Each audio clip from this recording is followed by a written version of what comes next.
ജയിച്ചോ? കൊടുക്കലില്ല അണ്ണാക്ക് കിട്ടുന്നുണ്ടല്ലേ ഇവരെന്താ പറയുന്നേ? തോനെ തൊള്ളടിക്കേ അത് കാണും. പിന്നെ ജയിച്ചില്ലേ എന്തൊക്കെ പറഞ്ഞേ? അടുത്ത കളി കയറി ഒരു കളി ആകുമ്പോ തോൽക്കും ജയിച്ചൂലേ?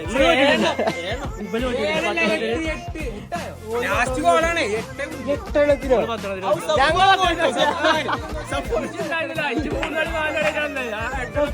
പുറത്തുനിന്ന് ഇങ്ങനെ ഇറങ്ങിയിട്ടടക്കം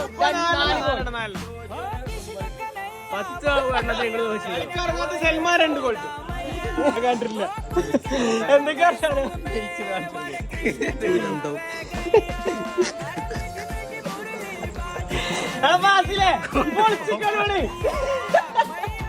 എന്താ ഞങ്ങക്ക് പറയാനുള്ളത്? എന്താ ഈ കാല് തളർന്നവിടെ ചുരുളി ടീം ഇരുന്നു പക്ഷെ അങ്ങനെ തന്നെ പറഞ്ഞു വീഡിയോ ഉണ്ട്.